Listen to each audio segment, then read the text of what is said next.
takeaways that I took from it is that people are ready. Some people, I shouldn't say all people, some people are ready to have deep conversations about what comes next. And I am ready for that all day, all day, all day. So the biggest takeaway for me was I actually left it with a sense of renewed hope and belief that we do all have the same goal. All of us want to be safe. All of us want to be healthy. All of us want to feel free and like we have access to the things that we need that make life livable. And it, like Kelly said, it's really just about coming to a shared language, coming to a shared place of understanding. And that night really left me with a hope that we're establishing a relationship, and that's what this work is all about. Like, you can't dictate these things. You can't just decide we're all going to be safe. Like, you have to make relationships with people in order for safety to flourish. And because this program or podcast is called the Conversation Lab, and because it's my dissertation theme, what gets in the way, in your opinion, of having deep conversations? Trauma. People are traumatized in so many different ways. And unfortunately, at this current time, we don't have close to enough access to the things that we all need in order to deal with the root. Again, coming back to it, what's the root of all this stuff? I think that really gets in the way of people being able to be willing to have conversations. Like we talk about, I mean, Kelly and I talk about white supremacy and racism and colonialism and imperialism all the time. And we can have that conversation with ease. There's no one is feeling triggered, but there are many, many folks who are just not able to get there yet. And like, we're not going to change anything unless we can name the oppressions, call them out, acknowledge they exist, and make a conscious decision together to dismantle them and move past them. But there are some folks who are just not ready yet. And that's, I feel like that's what stands in the way, is people's own trauma, people's own inability to recognize the fundamental truths of like who we are, how we got to be here, why we're here, how messed up that is, et cetera, et cetera. Yeah. Michael, from your perspective? I agree that we need to be trauma informed and culturally aware when we make any discussion. But the biggest one for me has been the fact that one of our tribal instincts as humans is being part of a tribe and being connected to a group. And I think right now there is two tribes that are really divisive in this conversation. And one of the things that really upset me about what happened this week was that City stated that to do this work, to put a framework together, would have to take away from decriminalizing the poverty motion. And what that did is it did exactly what I saw, what we did in the budget, where there was a motion come forward to take 5 million from one group and put it to another without looking at the outcomes and without speaking the same language. It said take from one group, put to the other group.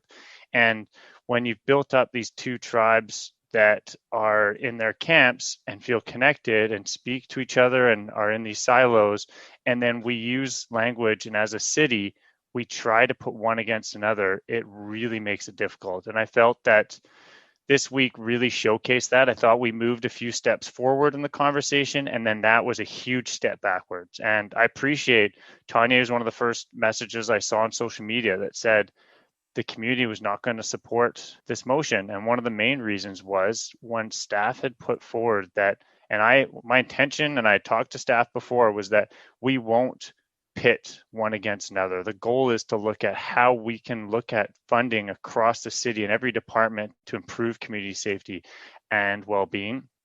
Recognizing that last year I put forward that we'll start to look at a well-being budget and kind of model similar to New Zealand and other cities are doing, as well as the BC Indian Association has put together a report talking about how we need to focus our budgets on a well-being framework, right? Recognizing that we need to look at how we as society now build from the bottom up, and we look at Indigenous knowledge and we take that into the way we create our cities. So in the budget process, I was able to do some of the shifts, but for me, the biggest issue I'm having is how do we bring people together to have this conversation? And I thought that there's a few speakers that were able to, at the end of the conversation, start to make that inroads. And I thought one would have been Theo Lamb, who talked about we might only have 10% in common.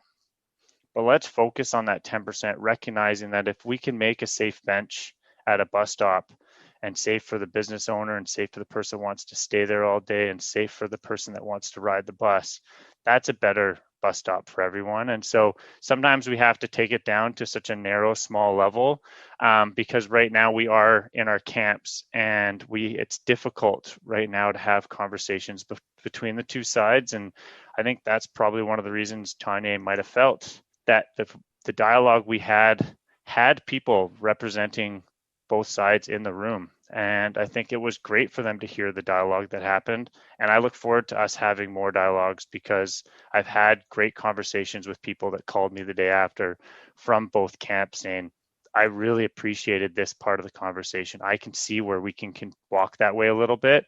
And so I think that's where we need to go, is recognize that the outcome for me is, like Tonye said, the outcome is for us to have a safer city. And what that perception of safety to me is just as important, because your mind actually really doesn't understand the difference between the two. So if you've had trauma or you've had an issue where you've been sexually assaulted, if you walk down a street and there's a similar person that's walking down, your perception of safety is important. And as a city, we need to recognize that we need to improve safety through so many different means. And I think right now, because of COVID, it's hurting so much. And like for myself, I know that people say things only change when a white person that's in middle class starts to be affected. And right now it is affecting me greatly. I mean, obviously we're in our COVID bubbles, but my mom gets stranded at work because her electric wheelchair gets stolen, right? She gets a COVID shot to get the vaccine and she cries hard because she felt like she's had the chance to kill her husband over the last 6 months, right? My stepbrother, who's on the downtown east side parts of his life and is dealing with mental health issues, is having friends die from poisonous drug supplies left and right. Like my other brother's not wanting to raise a family and left the city. I mean, we're seeing it. People in my men's group are curling up in the corner of their apartment, scared to be near the balcony because they're so stuck in their mind because they haven't had community connection. I mean, we are struggling as a city and we're struggling from every corner. And I appreciate, Don, when you said that the focus of the conversation was on one neighborhood. I'm hearing it from all over the city. We're struggling as a city. We're struggling as community and we're struggling connecting to each other. And unless we start to have this dialogue, I'm nervous of where we're going. And I think that I really appreciate yourself for us having this dialogue today. And obviously Tonye and Kelly for pushing me to do what we did and for making sure that we do more. I'm curious what the response was like from fellow councillors. Totally mixed. Right now, Lisa wants to work as we move forward on updating it because obviously the motion's been pulled and we're updating the motion. And one of the things is she and me have worked a lot on mental health, right? She used to run the Kettle Society and has done multiple motions with me as well as what we did with Oppenheimer on outreach and support. So she wants to see us on how we can bring in that lens, recognizing how important that safety is. We have a lot of young moms on our council that recognize what they're hearing from other moms around on how unsafe they feel in certain areas and what we could do to put a gender lens on safety in the city of Vancouver. I think Carr is obviously right. She understands how important this is across the city. And she's the one that said, right, like the West End Community Policing Office has done this much, like call them up. Like some of the councillors reached out prior. I mean, I talked to Jean Swanson and Boyle and all others before we had our dialogue because they all recognize that they're getting emails every single day on this topic. And so I think people want to have this conversation. They're just not sure how we can properly do it and what the best way forward is. Like Melissa Dijanova contacted me yesterday because she's talked about how she put a motion forward to have a public safety town hall. And council was really unsure about doing that because of who would be in the room, who was leading that conversation. And I think the conversation we had helped to showcase how difficult and how to make a safe room where people do feel as comfortable as possible is going to be very tricky. And so I think that's why that motion kind of got pushed to a side, but we do need to have that conversation. We do need to have the people from Safer Vancouver and other organizations in the room so we can have dialogue, but we have to find a way to make it that people can feel, oh, I guess it's difficult. People need to feel like they can voice their opinion. And even at our conversation, I had people that called me the next day, said they didn't feel comfortable speaking in that setting. You're listening to the Conversation Lab, and we're speaking with Michael Weib, Tonye Aganaba, and Kelly Tatham. Yeah, I don't know. There are days I'm optimistic, and there are days I look at the city plan and I think it's magical thinking. Yeah, I mean, I sympathize with you on that too. There's days that I sit there going, oh, wow, we're going in the right direction. I went to 3 community meetings. I met great people doing great work. And then something else happens. And I go, I'm not sure we're going in the right direction as a city. So we're fortunate. When you're elected official, you get to go to different, mostly pre-COVID, I got to go to the most amazing meetings across the city. Every single night, there's dozens of groups meeting and they're making the city better. Like, we are fortunate that we live in a diverse, exciting, unique city that has a creative industry that's fun and exciting. We have people right now, we have all these clusters happening during COVID of these companies and young entrepreneurs that are coming up with products and companies that are going to make this world a better place. And I'm excited that in the next couple of months, they're going to all start launching these companies. And I hope that we get on board and recognize we're going to be in a different world. And that world it's not going to be easy to get to.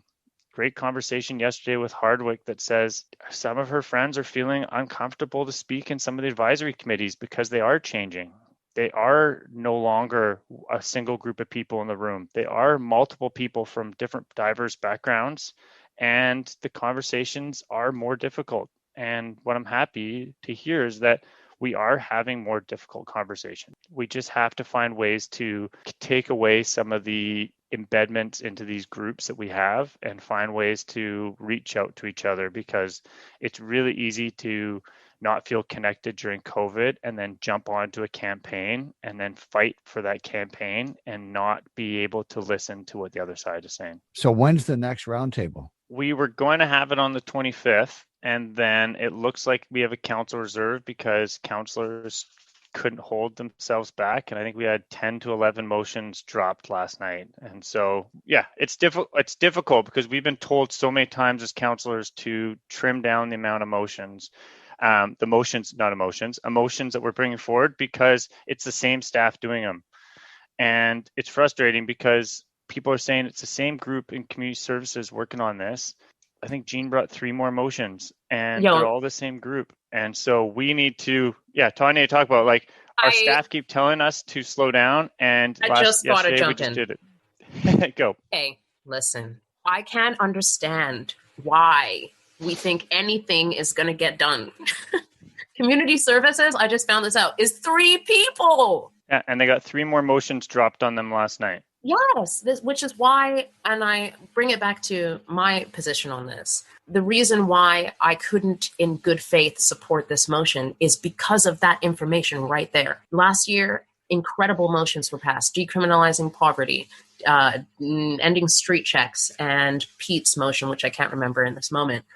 That work alone is incredible. And I can't imagine how they are supposed to take on that work, find the funding to do it, collaborate with the right kind of people and community. It just makes it so that staff will only tap the people that they have ready access to for these conversations and for input. And that is really frustrating. And I think there was an article that came out within the last week that mentioned that since this council has started, there's been 200 motions that have passed. And in conversation with a councillor the other day, they were going through all of the motions that have passed, since all of the motions that they had presented that have passed, and no work has actually begun on any of these motions. And these motions are the ones that directly affect the most marginalized people, the most criminalized people in our community. We can't allow that to continue. That is the status quo. Isn't that the colonial way? Yes, it is. And I'm not down with it. That's why moving forward, we were turning around and we're looking at the system and we're going, wait a minute, why is it set up this way? Like a huge part of the conversation at the public safety meeting was we're all in silos. And